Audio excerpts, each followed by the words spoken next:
vamos a dar inicio. Quisiera dar gracias al Padre por la vida de cada uno de nosotros, y bendito sea el Padre eterno por darnos provisión, darnos salvación a través de su amado Hijo. Y sea bendito el Padre eterno. Bendecimos al Eterno por la vida de nuestros pastores, la vida de cada una de las personas, maestros que nos instruyen, que nos enseñan y que han tomado como un gran compromiso el expander el mensaje del Evangelio del Reino.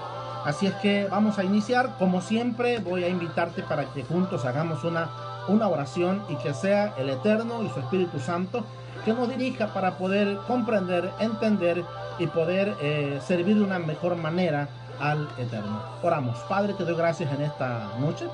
Gracias por este tiempo maravilloso que tú nos regalas. Gracias. Pedimos, Eterno, que tú nos bendigas y que toda palabra que fluya de nuestra boca, que esté acorde a tu palabra, Padre Santo, traiga conocimiento, traiga revelación, traiga entendimiento, pueda dar luz, Señor, al corazón, a las vidas de las personas que vean este video, Señor, en cualquier momento. Te pido en el nombre de tu Hijo que sea de gran bendición, y que para estos tiempos un mensaje que nos conecte una vez más a tu corazón y a la obediencia a tu palabra. En el nombre de tu amado Hijo te damos gracias. Amén y amén.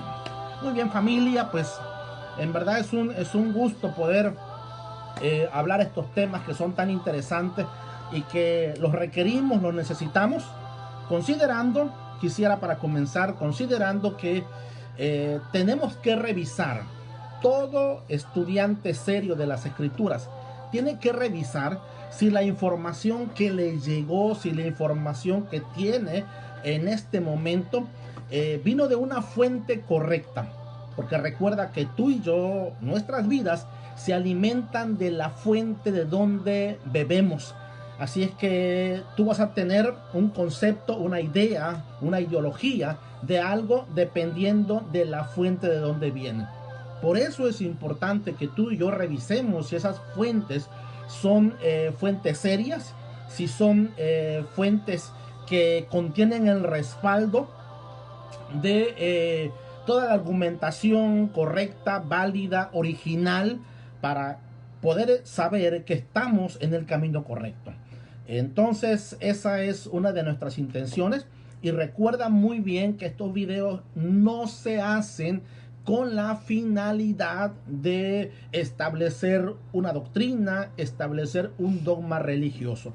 Recuerda que estos videos tienen como fin el proporcionarte una información, el que tú tengas un elemento, una herramienta, un conocimiento que te ayude para el momento cuando tú tengas tiempos de lectura, tiempos de estudio con las Escrituras, y tú puedas conectar de manera correcta el pensamiento de la fe hebrea, que tú puedas conectar lo que estaba pasando en el contexto de las Escrituras. No está de más siempre recordar que las Escrituras fueron transmitidas desde la lengua original, que es la lengua de Israel, que es el hebreo. Eso hay que tenerlo muy en cuenta.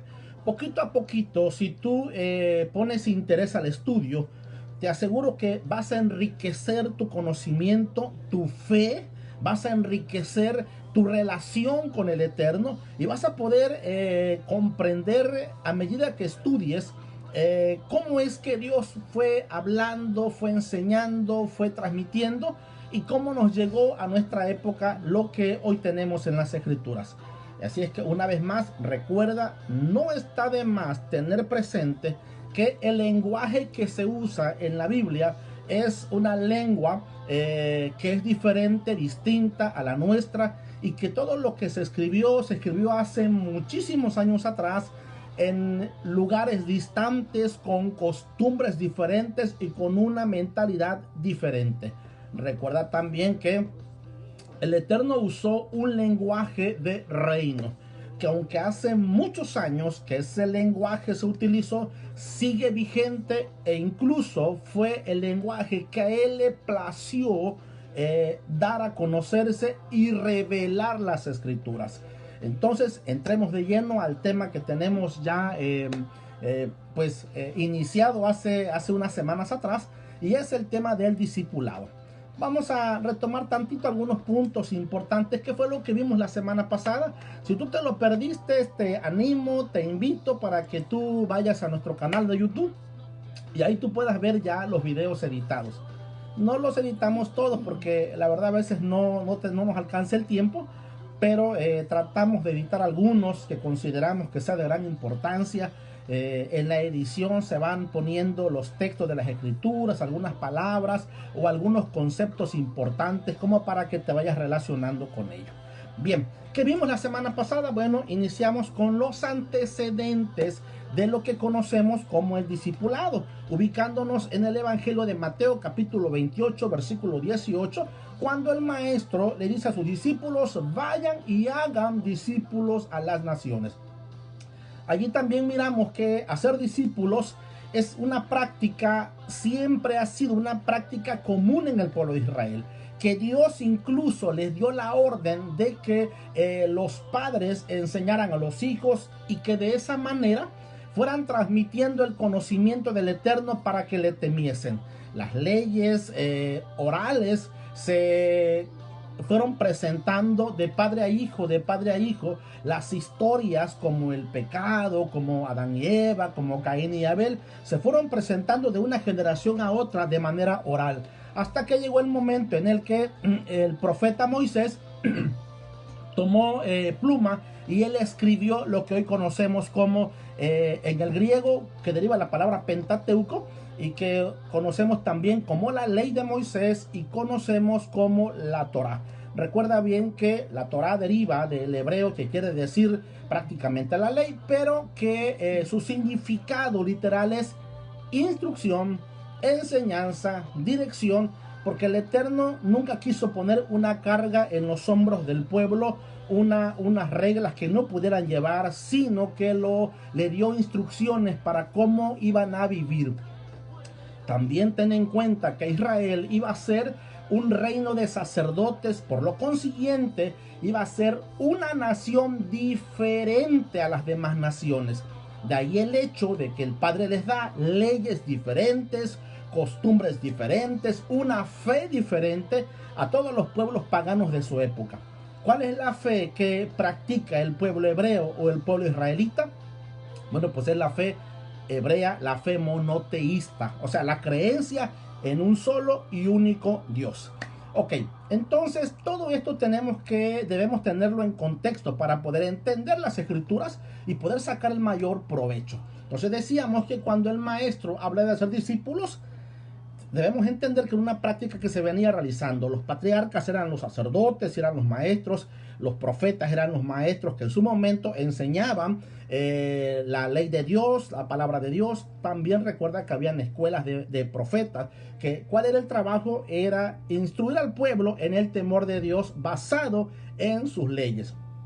Y ahí llegamos hasta el tiempo de los hombres Nehemías y Esdras, que son los que regresan del exilio y vienen ya impregnados de lo que es la orden rabínica, un grupo de hombres sabios y entendidos que enseñan las escrituras en el exilio, porque cuando ellos estaban en Israel antes de ser exiliados, bueno, pues ellos tenían el templo, tenían la orden sacerdotal de Aarón, de los levitas, y eran quienes instruían al pueblo en el templo. Cuando el templo o Israel es desterrado, y un grupo se va a Siria y otro grupo se va a Babilonia, entonces allí los judíos que llegan a Babilonia al paso del tiempo, con el fin de no olvidarse de las leyes de Dios, bueno, ellos crean lo que son los rabinos y nacen las sinagogas, y a través de esta orden ellos comienzan a ser instruidos.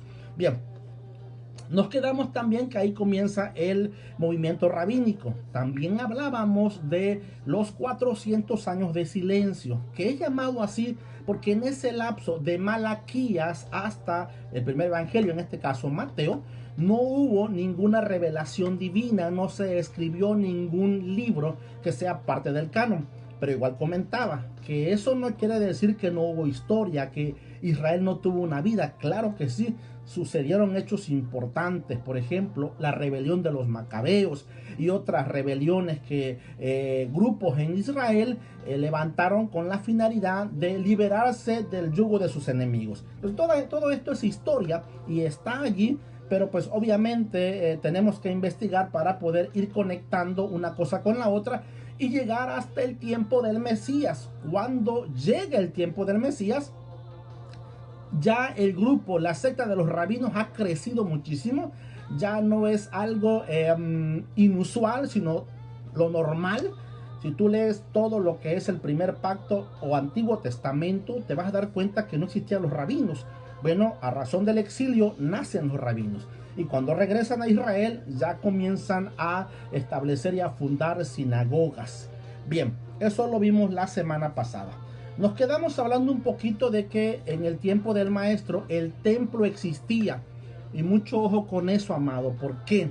Porque el templo es un estudio maravilloso, excelente, que revela muchas cosas interesantes.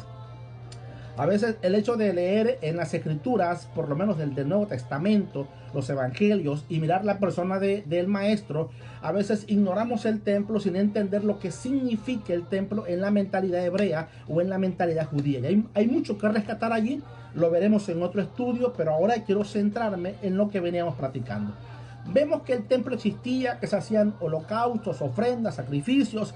Toda la gente subía al templo, incluso el maestro, por ser un judío, él subía al templo en todas las fiestas que la ley de Moisés marca. Entonces él subía a ellos. También hablábamos que estaba operando en el templo las órdenes sacerdotales que Dios estableció, como la de Aarón y la de los levitas. Y ya di ese punto con mayor plenitud en cuanto a ello en el video pasado. Nos quedamos con las sectas. Ya en ese tiempo habían muchas sectas. Habían sectas de los fariseos, habían sectas de los saduceos. Y recuerda que los fariseos, amados, eran una línea que se ramificaba y habían 7 diferentes sectas de fariseos, no solamente una. También los saduceos, entre algunos más, y estos también levantaban y hacían discípulos. Eso no hay que olvidarlo, porque hay que tenerlo presente, que los discípulos y que los saduceos tenían este grupo de hombres que eran instruidos. Estamos hablando de que cuando el maestro envía a sus discípulos a levantar discípulos, era una práctica común que se conocía, tan normal. Pero también dije en el video pasado, eso no quiere decir que vamos a degradar lo que el maestro dijo. No, estoy diciendo que eso era una costumbre de los judíos para guardar un mandamiento que Dios les había establecido. Y recuerda que el Mesías, el maestro, viene de una línea judía. Él no fue romano, él no fue italiano, él no fue griego, él fue judío. Por consecuencia, él practicó todo lo que tiene que ver con el judaísmo. Bien, la palabra secta, yo te dije que iba a ahondar un poquito en este video. Y quiero decirte que la palabra secta en el tiempo del maestro no significaba lo mismo que significa para nosotros hoy. Si tú buscas un diccionario bíblico de la época, de este tiempo, te vas a dar cuenta que secta se le llama a todos aquellos grupos que no tienen empatía con las doctrinas o que manipulan las doctrinas, o son grupos que atentan contra la fe cristiana. Eso es lo que significa hoy una secta. Pero en el tiempo del maestro, de allí que te digo la importancia de poder ser un estudiante serio, tú vas a leer que secta no significa lo mismo. Secta era un grupo común, no era una amenaza como tal, sino que, por ejemplo, era lo que hoy pudiéramos decir un grupo religioso, una asociación más, una fe más que se añadía a la fe, en aquel caso, de los hebreos. Pero obviamente que estas sectas pertenecían a los judíos en muchos casos, o en su gran mayoría. Incluso el grupo del maestro, los mesiánicos o los creyentes en el Mesías, también fueron llamados como una secta. Porque te repito una vez más, la palabra secta no era degradante en aquel entonces. Así que cuando tú lees la escritura y encuentras la palabra secta, no lo asimiles como algo degradante, sino que era normal esa palabra por los diferentes grupos que se venían levantando. Bien, continuemos. Te decía que los rabinos, y esto es importante entender el movimiento rabínico, porque en el tiempo del maestro es lo que tú vas a ver en su apogeo. A donde quiera que leas, tú vas a leer Mateo, Lucas, Juan, Marcos, y vas a encontrar a los rabinos por todos lados. Esa era un grupo que se levantó con la finalidad de enseñar las escrituras. Este movimiento rabínico constaba de hombres estudiosos de las escrituras, pero que algunos de ellos eran itinerantes y otros eran, voy a llamarle, territoriales, que estaban en una aldea, en una ciudad, en un pueblo, y ahí se establecían. Eran los que enseñaban la ley de Dios o la Torá en las sinagogas. Eso hay que tenerlo muy presente. Entonces, estos rabinos ya existían en el tiempo del maestro. Son los que van a enseñar la ley de Dios al pueblo. Y te recuerdo, unos eran los que andaban de pueblo en pueblo, que es el caso del Mesías. Por eso tú vas a mirar que iba a una aldea, se metía a otra aldea, luego se iba para otra aldea, etcétera, porque él era un rabino itinerante. Él andaba haciendo discípulos a donde quiera que él se movía. Él no estaba en una sinagoga como tal. Él llegaba a los diferentes lugares, y en esas sinagogas donde llegaba, muchas veces o en algunas ocasiones le daban oportunidad de que él participara como un judío, porque esa era la costumbre de los judíos. Ok, entonces quiero decirte que también la sinagoga jamás quitó la autoridad ni los servicios del templo. Cada uno tenía una función. ¿Qué se hacía en el templo? Los sacrificios se llevaban allí, el sacerdote oficiaba. Pero ¿para qué era la sinagoga? La sinagoga era para un pequeño grupo de 30, 40 personas, donde un rabino instruía y enseñaba a los ciudadanos de cierto lugar durante la semana. Pero al templo se asistía, recuerdan, por lo menos los judíos subían al templo 3 veces al año para oficiar o para celebrar las fiestas que Dios le pidió que hicieran. ¿Cuáles son estas fiestas? La fiesta de Pesach, o sea, la de Pascua, la fiesta de Shavuot o de la semana, que conocemos como fiesta de la semana, o también la fiesta de Sukkot, que es la de los tabernáculos, o la de las tiendas o de las cabañas. Así es que todos los años, mínimo 3 veces al año, todo judío subía al templo. Eso lo vamos a encontrar registrado en las escrituras, de que el maestro subió al templo durante las fiestas. Ok. El Mesías perteneció al grupo de los maestros rabínicos itinerantes. Él era conocido y reconocido por los judíos de su época como un rabino. Quiero darte unas referencias porque quiero que veas que lo que te estoy enseñando hay registros escriturales de ello y que no es algo novedoso, que esto no es algo que estoy inventando, es algo que está en las escrituras. Te voy a dar por lo menos, pero tú puedes buscar en tu Biblia, tú puedes buscar más citas sobre ellos. Pero por ejemplo, Marcos capítulo 1, versículo 38, la Biblia señala allí que cuando Juan 1:38, que cuando el maestro aparece y Juan el Bautista dice: he ahí el Cordero de Dios que quita el pecado del mundo, algunos discípulos de Juan comenzaron a seguir al maestro. El maestro se voltea y lo mira que lo vienen siguiendo y les pregunta qué desean. Y ellos entonces le dicen rabí, e incluso en el texto dice que traducido es maestro. Y luego le preguntan ¿dónde moras? Y ya el maestro se los lleva, y a partir de ese momento estos hombres se vuelven discípulos del maestro. Otra cita, Juan capítulo 3 versículo 2, cuando el famoso Nicodemo llega ante el maestro. Una noche va un fariseo llamado Nicodemo y él se acerca y él le dice estas palabras, capítulo 3 versículo 2 del Evangelio de Juan, y él dice: rabí. Voy a repetirlo, ahí está en tu Biblia, léelo. Rabí, sabemos que has venido de Dios como maestro. Y le dice: porque nadie puede hacer las señales que tú haces si no estuviera Dios con él.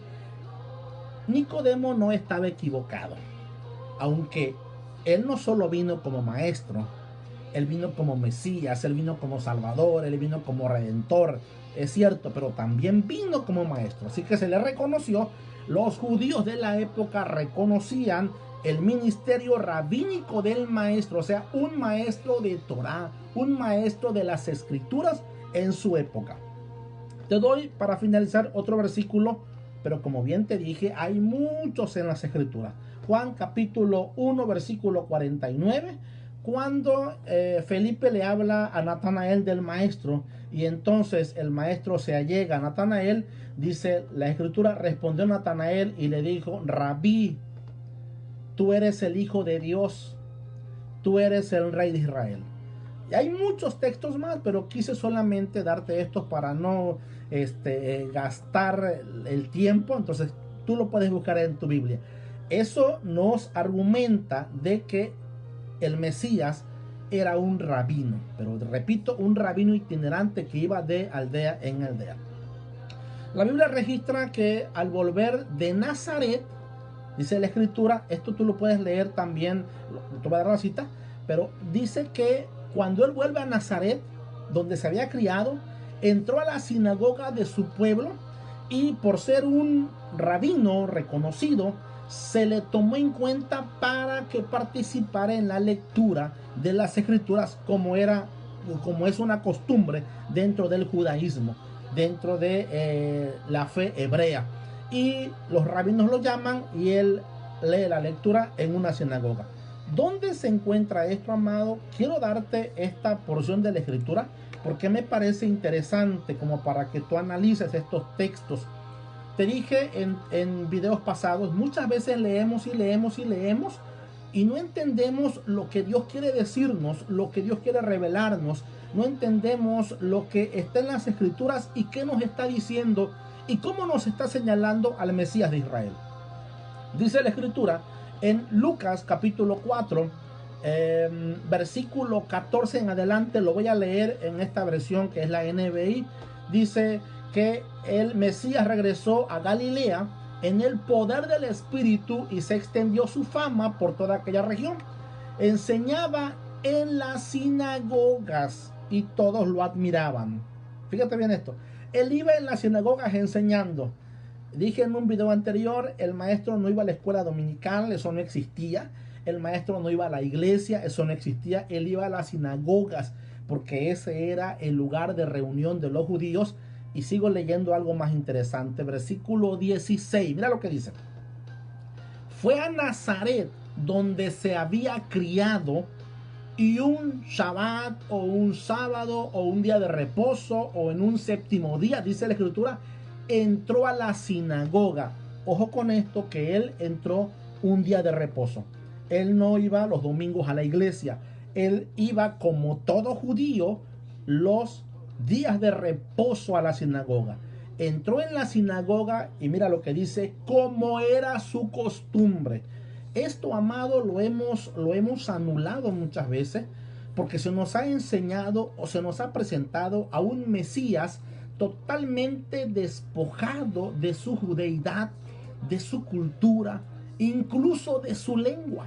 Se le ha despojado de esa identidad que él como judío tenía y nos han presentado a un Mesías romano o grecorromano.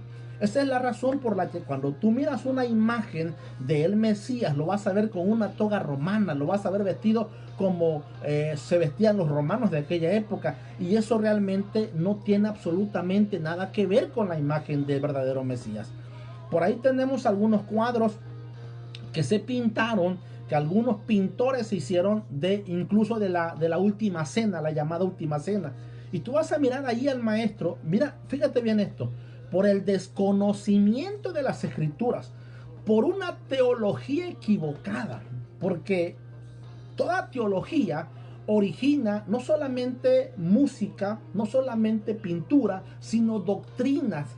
Y en aquel entonces estas doctrinas se hicieron populares. Ahora, este pintor pinta al maestro en el cuadro de la llamada Santa Cena y tú los vas a mirar sentados en una mesa que hoy en día pues es muy común. Y como eso es parte de nuestra cultura, aceptamos esa pintura como tal. Pero si tú investigas, te vas a dar cuenta que esas mesas nunca existieron en el tiempo del maestro. No era la forma de comer o de cenar en ese tiempo. Las mesas eran chaparritas, eran bajitas, no usaban sillas, ellos usaban reclinatorios y la mesa tenía como una forma de U. Donde la parte de dentro era para que el sirviente pudiera entrar y pudiera ir sirviendo a todos los que estaban alrededor de la mesa. O sea, no era una mesa rectangular.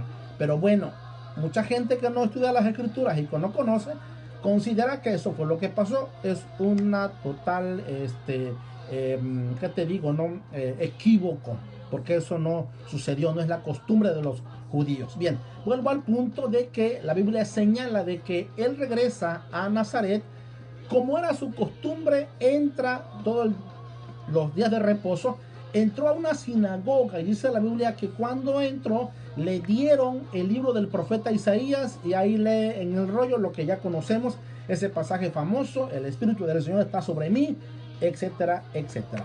Con esto quiero que tú veas que la Biblia registra estas costumbres del maestro de manera muy puntual, como todo un judío. Veamos entonces que en el primer siglo, el tiempo en el que el maestro llevó a cabo su ministerio, el hacer discípulos era algo común y necesario para cada escuela rabínica. Todos los rabinos mandaban a sus estudiantes más avanzados a traer adeptos, a traer estudiantes, para impregnarlos de la mentalidad, de la filosofía, de la enseñanza que ellos estaban promoviendo en su momento. Así es que prácticamente este era el objetivo primordial de cada rabino, de cada maestro. Quiero que veas algo interesante. Voy a darte unas dos citas para que con esto tú puedas identificar que lo que te estoy comentando es parte del texto bíblico. Por ejemplo, Juan el Bautista tenía discípulos. Es Lucas 7, 18 y 19. Dice: y llamó Juan a dos de sus discípulos y los envió al Mesías para preguntarle: ¿eres tú el que había de venir o esperamos a otro? ¿Te recuerdas? Pero habla que fueron discípulos de Juan. Eso nos indica que Juan tenía discípulos. Los fariseos también tenían discípulos y ellos, algunos se consideraban discípulos de Moisés. Te explico ahorita por qué. ¿Dónde encontramos esto? En Juan capítulo 9, versículos 28 y 29. Mira lo que dice: y le injuriaron y dijeron: tú eres su discípulo. Le están reclamando estos fariseos al hombre que el maestro sanó de ceguera de nacimiento. Y le dice: tú eres su discípulo, pero nosotros, dicen ellos, discípulos de Moisés somos. Nosotros sabemos que Dios ha hablado a Moisés, pero respecto a ese, o sea, al Mesías, no sabemos de dónde sea. Si te das cuenta, esta secta de fariseos se atribuye que son discípulos de Moisés. Toma en cuenta que para esa época Moisés ya no existía. Moisés ya había muerto, habían pasado muchos años, así es que Moisés ya no estaba. Pero ¿por qué se atribuyen ellos ese título, el ser discípulos de Moisés? Porque eran estudiantes de la ley de Moisés. Esto también nos dice que cuando alguien estudia la filosofía o las enseñanzas de alguien que dejó registro de sus enseñanzas, valga la redundancia, quiere decir que se convierte en un discípulo. Por eso cuando usted estudia las escrituras, cuando usted estudia la palabra de Dios, las leyes de Dios, usted se convierte en un discípulo del maestro, del Mesías. Porque ¿qué fue lo que enseñó el maestro si no fue precisamente la palabra del Dios eterno? ¿Qué fue lo que el maestro habló si no fueron las leyes de Dios para traer al pueblo una vez más al corazón del Eterno e instruirlo en sus leyes? Bien, ahora quiero que pasemos a lo siguiente. No sé si quieres comentar algo, amor. Más adelantito, perfecto. Ok, me dices. Ok, quiero pasar a lo siguiente y vamos como tipo pregunta. ¿Qué entendieron los creyentes sobre ser un discípulo? Porque acá hay una gran diferencia entre lo que entendió los primeros discípulos, entre lo que entendimos nosotros y la información que nos llegó a este tiempo. Una vez más, recuerda que te dije al principio, tenemos que verificar si la información, si la enseñanza que hoy estamos recibiendo fue la misma que recibieron los primeros discípulos del Maestro. La gran mayoría de los creyentes, cristianos, evangélicos, como nos llamemos, tenemos la costumbre de creer todo lo que se nos dice. Somos muy crédulos. Por eso hay muchas religiones que creen en muchas cosas y en muchas personas, porque somos muy crédulos. Porque se nos dijo que tenemos que creer lo que nos digan y que no tenemos que investigar y que no tenemos que cuestionar y cree y acepta todo. Quiero decirte que, si bien es cierto que lo que Dios ha dicho es incuestionable, no sucede con las enseñanzas de los hombres. Eso solamente está dirigido a las palabras de Dios, porque Dios no se equivoca, porque recuerda que Él es infalible, no podemos cuestionar la palabra de Él, pero nuestros dichos, mi palabra, la información, lo que yo te enseño, amado, sí es cuestionable. Tú puedes verificar, tú puedes investigar, porque pudiera ser que yo me esté equivocando. Yo no soy Dios, ni soy la última palabra, ni soy la última autoridad en estas cosas. Así que tenemos que investigar, porque seguramente el Eterno te llevará a ti por un camino de mayor profundidad, o tal vez para verificar si lo que yo estoy hablando está acorde a las escrituras o no. Entonces esto es algo muy natural. Incluso en la época del Maestro, esas discusiones que tú miras en las escrituras, en los evangelios, los fariseos, los saduceos, eso era algo muy común y era algo muy normal en esa época. Habían grupos que se ponían a discutir sobre alguna ley, sobre la interpretación de un mandamiento. Era normal. ¿Cuál era la finalidad? No es que estuvieran peleando, sino que la finalidad era el poder sacar de esa discusión lo más puro y lo más apegado a lo que aparece en las escrituras. Ok, repito, ¿qué entendieron los creyentes sobre ser un discípulo y qué entendimos nosotros? Para poder responder esta pregunta, primero, amado, vamos a analizar lo que los creyentes de este tiempo entienden por ser un discípulo o por ser discipulado. Y así vamos a saber si nos ha llegado la misma información que recibieron los primeros discípulos del Maestro o nos llegó otra información. ¿Te parece? Entonces, no te desconectes, no te despegues, porque esto es interesante. ¿Cómo lo vamos a hacer? Bueno, vamos a usar de las mismas escrituras, pero también vamos a usar de los antecedentes históricos que son interesantísimos. Entonces vayamos a ello. Primero, analicemos en nuestro tiempo contemporáneo, en lo que hoy en día estamos viviendo.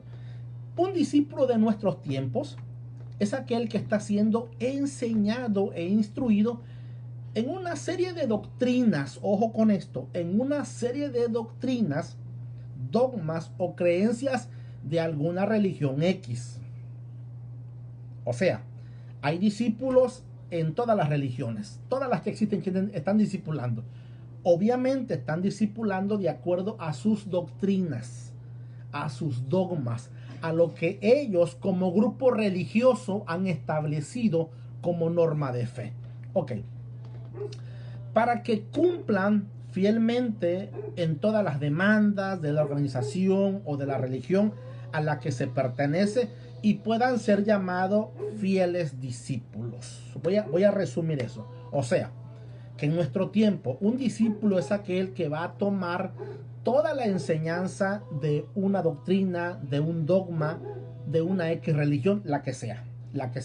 Entonces tendríamos como los fariseos discípulos, los saduceos discípulos.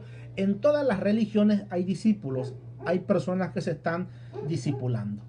Esto se hace con el fin de que el creyente en la religión en la que se encuentre adopte todo el pensamiento de dicha religión o de una serie de creencias que ellos promueven. También para que no sea convencido por el vecino o movido a otra forma de fe, a una forma de fe diferente a la del grupo que pertenece. Ok.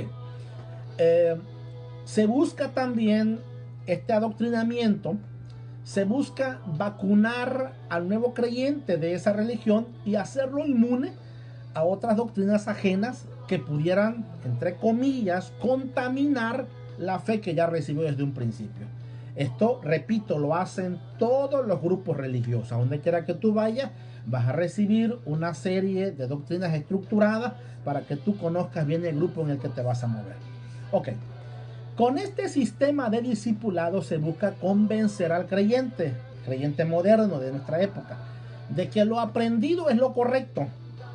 Con esto se le dice al nuevo creyente, ojo, voy a repetir eso muy frecuentemente, en la religión que sea, se le va a decir que lo que está aprendiendo es lo correcto.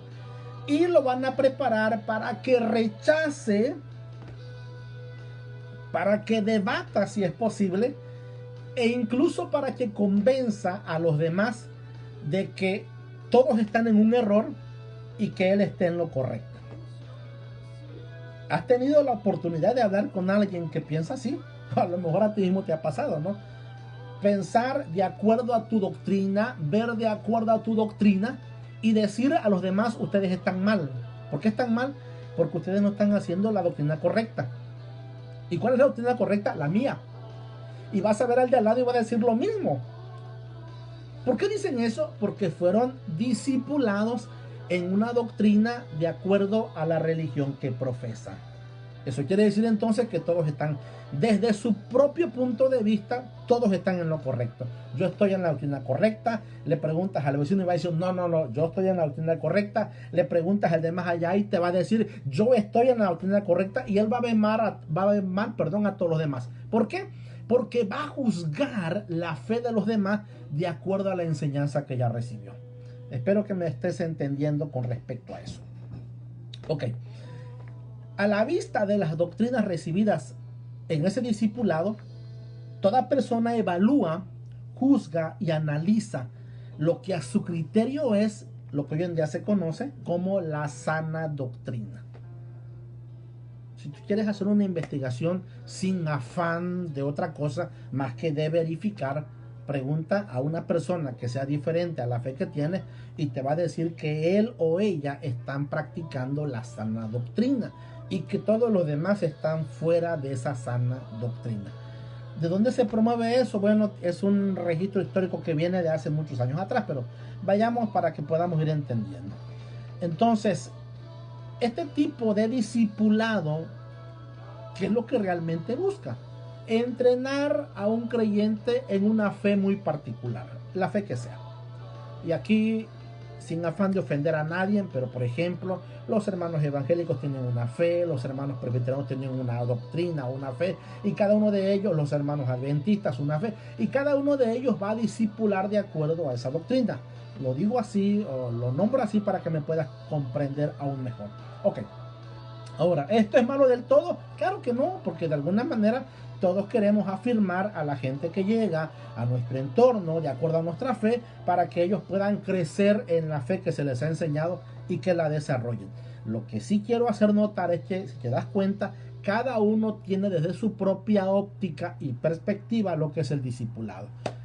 Ahora, pregunto, ¿fue esto lo que el maestro ordenó? ¿De eso se trata la gran comisión?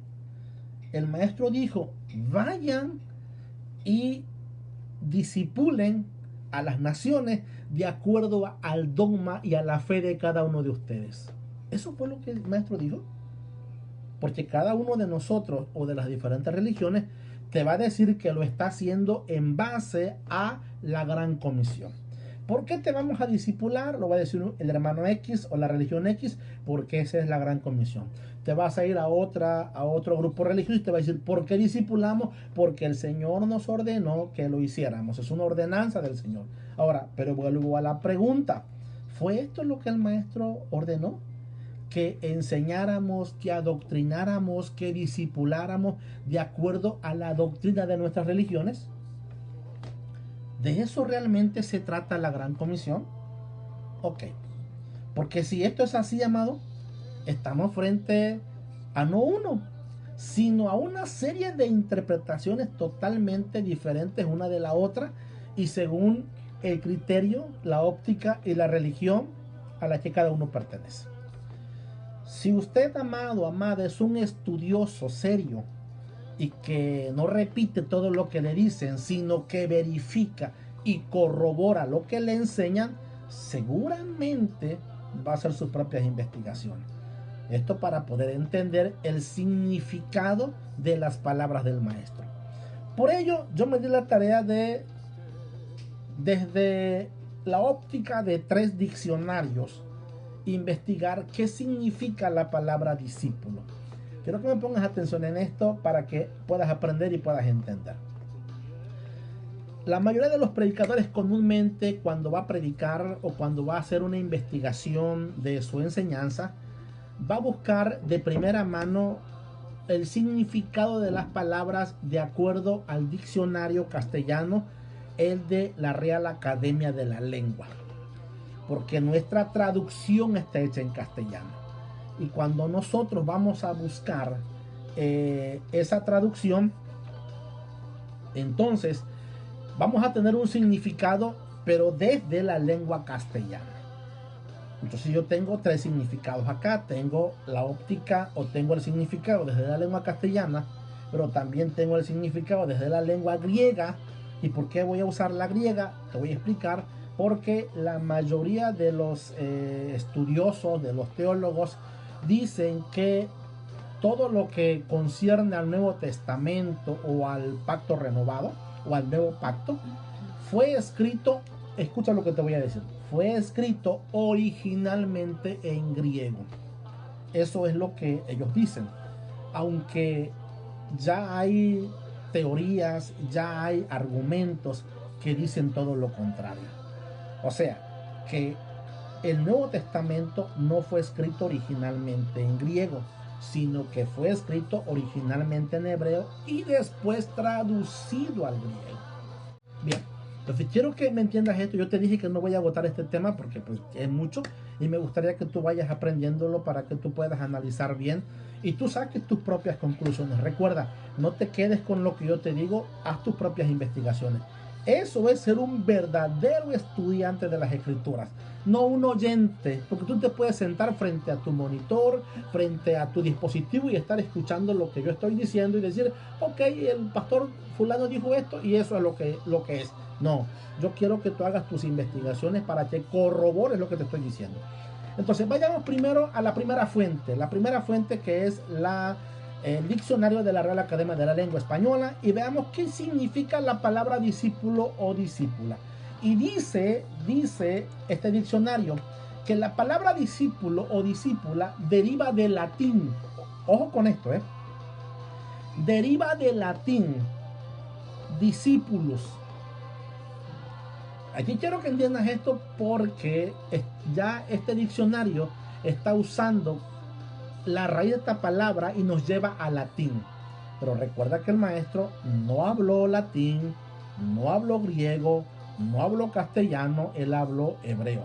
Vayamos al punto. Te lo doy como dato nada más. Y él dice, discípulo, que viene del latín discipulus, y que es una persona que aprende una doctrina, ciencia o arte bajo la dirección de un maestro. También dice que es una persona que sigue la opinión de una escuela, aun cuando viva en tiempos muy posteriores a los maestros que le establecieron. O sea, alguien puede ser discípulo de Aristóteles, de Platón, por seguir las enseñanzas de estos filósofos que, aunque ya no están, dejaron sus escuelas de pensamiento. Eso es lo que dice la Real Academia de la Lengua. Y de primera mano, esto es lo que nosotros muchas veces enseñamos cuando investigamos y nos quedamos solo con esa fuente, y tú vas a predicar y usas esa fuente, pues eso es lo que tú vas a entender cuando lees discípulo o discípula. Pero vayamos a un diccionario que traduce del griego la palabra discípulo. El diccionario Perspicacia. Y mira lo que dice. Discípulo viene de la voz griega. Una vez más te dije que esto es porque la gran mayoría acepta que el Nuevo Testamento o el Pacto Renovado fue escrito originalmente en griego. Por eso estoy usando esta fuente. Discípulo viene de la voz griega matetes o matites, que significa aprendiz. Se usa en relación con la persona que centra la mente en algo concreto. Se esfuerza por aprender. Se dice de uno que sigue las enseñanzas de su maestro, alguien que lo imita. ¿Has escuchado esto? ¿Has escuchado que el discípulo debe imitar al maestro? Bueno, esto viene por el significado que le da la traducción griega a la palabra discípulo. Pero como bien te dije, usé otro diccionario que deriva y va a usar la raíz del hebreo. Ya miramos la raíz del castellano que nos llevó a latín, ya miramos la raíz del griego que nos dice, pero ¿qué nos dice la raíz del hebreo? Voy a leerlo y vamos a ir concretando. El tiempo se nos está yendo, estas clases son interesantes y yo quisiera que tú pudieras aprenderlo y aplicarlo también. Ok, quiero que veas que del hebreo la palabra discípulo deriva de la palabra talmid. Eso quiere decir discípulo. En hebreo es la palabra talmid o talmidim, que significa discípulos en plural. ¿Y qué es un talmid o quiénes son unos talmidim en la época del primer siglo, en la época del maestro? ¿A quién se le llamaba un talmid o un talmidim? ¿A quiénes se les llamaba así? Bueno, un talmid era un estudiante, pero no de cualquier cosa, ni de cualquier rama, ni de cualquier área de estudio, sino era un estudiante de la ley de Dios, de la Torá, de las escrituras, conocidas hasta el momento en el que el maestro está. Porque recuerda que el Nuevo Testamento se escribe mucho tiempo después de que el maestro ya no está con los discípulos. Eso entonces nos dice que la Biblia del tiempo del maestro eran los libros que comprendían desde Génesis hasta el profeta Malaquías. Ese era la Biblia del tiempo del Mesías, y fueron los libros que utilizaron los discípulos y los apóstoles de él. Bien, que también es conocido como el Tanaj. El Tanaj porque agrupa lo que son la ley, la Torá, los 5 libros de Moisés, los salmos y los profetas y los escritos que se vinieron dando dentro de ese tiempo, ese lapso de tiempo en el que se escribe el Antiguo Testamento. Ok, no, un talmid o un discípulo no era un estudiante cualquiera, sino que era un estudiante, repito, de la ley de Dios, que todos conocemos, o que se conoce en el hebreo, de la ley, la Torá de Dios. Ok, esto era lo que estaba en la mente del maestro y el entendimiento de los creyentes judíos del primer siglo. Cuando el maestro dice, vayan y hagan discípulos, ellos están entendiendo que los está enviando para que levanten, para que hagan hombres que se interesen por el estudio de las escrituras. No que se vuelvan simples congregantes, no que lleguen una vez a la semana y que canten un rato y se vayan a sus casas con un sermón y sigan su vida como la han estado llevando. No, sino que se interesen en el estudio y el conocimiento de las escrituras. Eso es una cosa muy diferente. Usted sabe que el estudio implica compromiso, responsabilidad, el poder poner todo el esfuerzo posible para entender y prepararnos para la vida futura. De allí que una vez más la palabra Torah, recuerda que significa instrucción o enseñanza, porque cada maestro, cada predicador, cada hombre de Dios tiene como responsabilidad enseñar, instruir, no solamente aconsejar, sino que capacita la vida de cada creyente para que sirva a Dios, para que cumpla los mandamientos de Dios, para que pueda expresar al mundo quién es el único Dios verdadero. Bien, esto era lo que estaba en la mente de los discípulos y en la mente del maestro.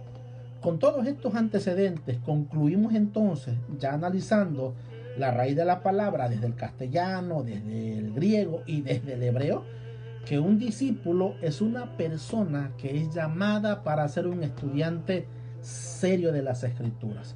Si hasta hoy usted ha sido un simple congregante, quiero decirle que seguramente ha tenido cierto provecho. Seguramente ha tenido cierto provecho. No quiere decir que del todo esté mal, pero la intención del Eterno es que usted sea un estudiante.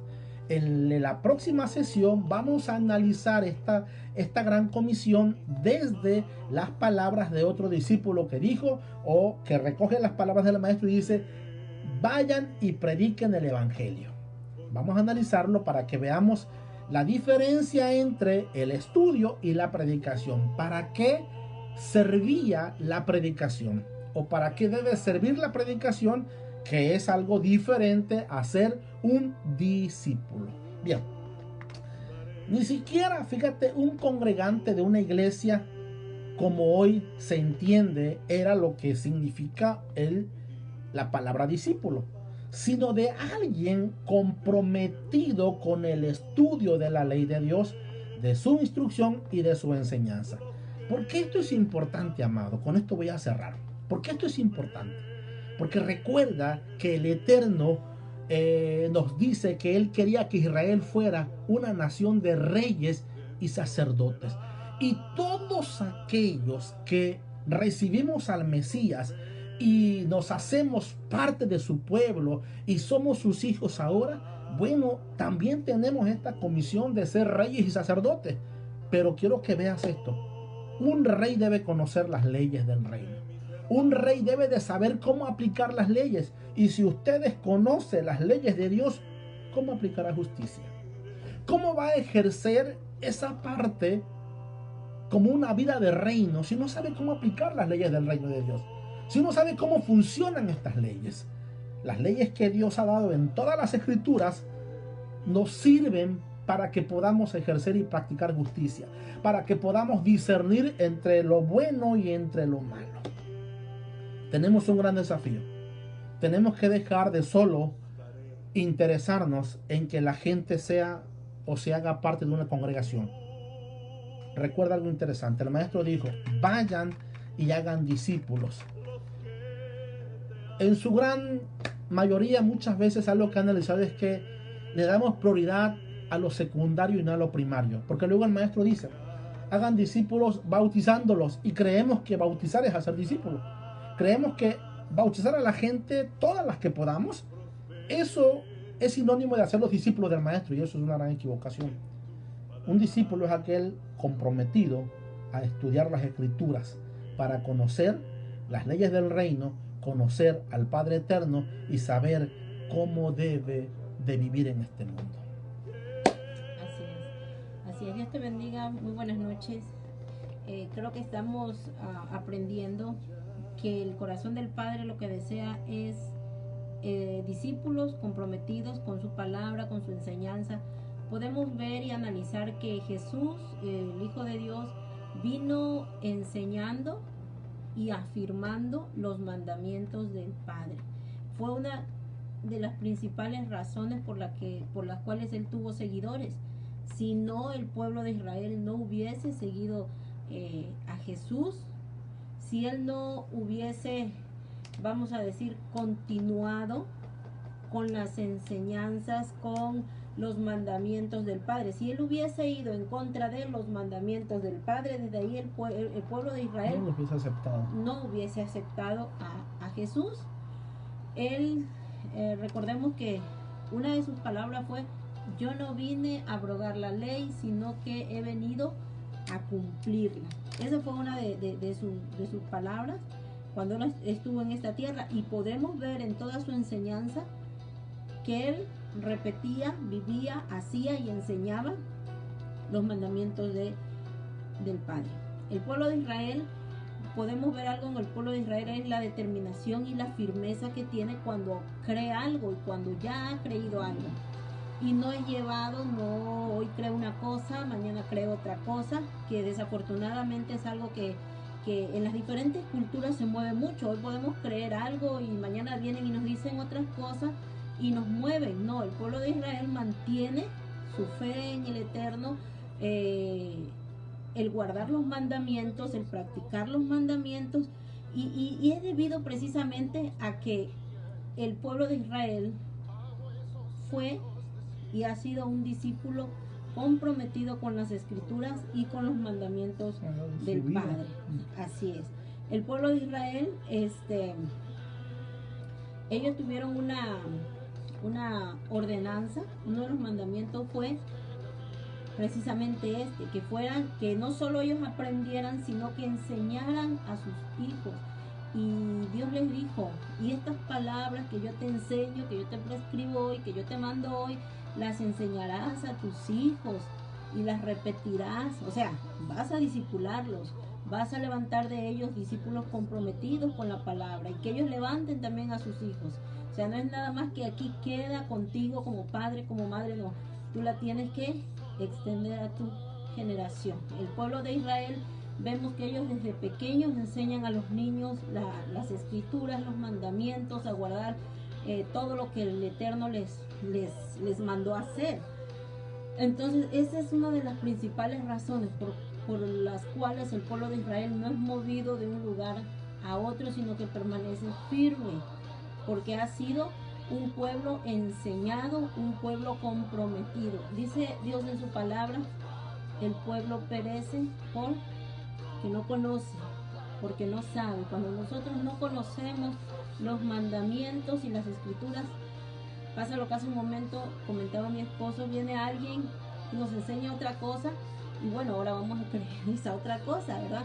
Porque solo hemos sido oidores, mas no hemos sido discípulos comprometidos con el estudio y con las enseñanzas de las escrituras. Así que creo que este es el tiempo preciso de que seamos discípulos comprometidos con la escritura, con los mandamientos, porque vienen tiempos en los cuales tenemos que tener la palabra como el Padre le dijo al pueblo de Israel, y esto lo vas a escribir en tu corazón, en tu pecho, en las puertas de tu casa, en tu mente, en tu frente, o sea, y las repetirás aún en tu cama, o sea, siempre, siempre. Entonces vienen tiempos en que nosotros tenemos que afianzarnos en lo que ya hemos guardado, en lo que hemos aprendido, en lo que hemos atesorado, y no solo de lo que nos digan, ¿sí? Debemos de dejar de vivir de lo que nos dicen y empezar a vivir de lo que aprendemos por estudio propio, no porque otro estudie por mí y me lo enseñe, me lo repita, yo voy a aprender, no, estudio propio. Entonces creo que estamos en tiempo en que Dios quiere que seamos discípulos comprometidos con su palabra y con las escrituras y sus mandamientos. Así es, amados, porque es importante el estudio incluso para verificar si nuestras propias doctrinas en primer término están ajustadas a lo que el maestro enseñó. Que eso es lo más interesante. No es para que tú vayas por la calle juzgando a todas las demás religiones y saber si están bien o están mal. No, lo más importante es que tú analices si las prácticas, si la fe que tienes está de acuerdo a las escrituras. Si usted analiza de acuerdo a la doctrina religiosa que recibió, pues obviamente usted va a palomear todo está bien porque así me lo enseñaron. Pero si usted lo analiza desde el estudio serio y correcto de las escrituras, usted va a saber si lo que está practicando tiene un fundamento o no tiene nada. Si es una enseñanza de hombre que va en contra incluso del argumento bíblico, o sencillamente nos quedamos allí en un desconocimiento que nos lleva a creer que estamos bien y estamos mal. Quiero comentarte que desafortunadamente el concepto de discipular está más direccionado a la parte doctrinal de cada religión u organización. Todas las iglesias, te comentaba, discipulan, y esto significa darle al creyente toda la estructura doctrinal y dogmática de la religión a la que pertenece. Pero eso no fue lo que dijo el maestro. El maestro lo que nos enseña, lo que nos dice es que estudiemos las escrituras. Ok, entonces quiero cerrar con esto, mis amados, y quiero invitarte para la próxima sesión, que va a ser el próximo domingo. Vamos a estar hablando un poquito más sobre este tema e irlo concluyendo también. Tenemos por ahí un tema interesante que luego lo voy a promocionar. Me gustaría que nos acompañes. Y recuerda, el fin de estos estudios no es establecer una doctrina o un dogma X. El fin de estos estudios es que tú despiertes en ti el interés de estudiar las Escrituras, que tú tengas herramientas e información que te ayude al momento de tener contacto con ellas, y que el Espíritu Santo utilice para dirigir tu corazón y tu vida a un mejor servicio para el Eterno. Amado, quisiera que hagamos una oración y quisiera pedirte que oremos juntos. Quiero agradecer a todos los que han estado conectados, a Néstor, gracias por acompañarnos, amigos. Así es, un panorama muy amplio, pues tratamos la manera de que puedan, cada persona que ve este video pueda llevarse las opiniones que nos rodean, y que de ahí también saquen una conclusión de acuerdo a las Escrituras y no de acuerdo al dicho de las personas.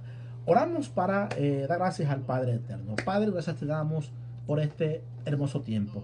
Pido, amado Rey, que tú bendigas el corazón, que tú bendigas la vida de cada persona que tuvo a bien, Señor, en ver estos minutos, este video, y que sea de bendición para su vida, que lo ayude, que como tu palabra dice, Señor, ella sea lámpara a nuestros pies y lumbrera a nuestro camino. Padre, que se despierte en cada uno de nosotros el interés y el anhelo de conocerte desde las fuentes correctas de la Escritura. Padre, te pido, Eterno, que los bendigas, que tengan una noche renovadora, sueño renovador, Padre, que mañana levantarse se levanten con nuevos brillos, que tengan una semana llena de bendición. Te lo pedimos en el nombre de tu amado Hijo. Padre, muchas gracias. Amén y amén. Una vez más, mis amados, ha sido un gustazo estar con ustedes. Les bendecimos, les deseamos que pasen buenas noches y que tengan una semana maravillosa. Y les diría en hebreo a todos, Shavuot Tov, buena semana para todos. Descansen, bendiciones, bye bye. Bendiciones.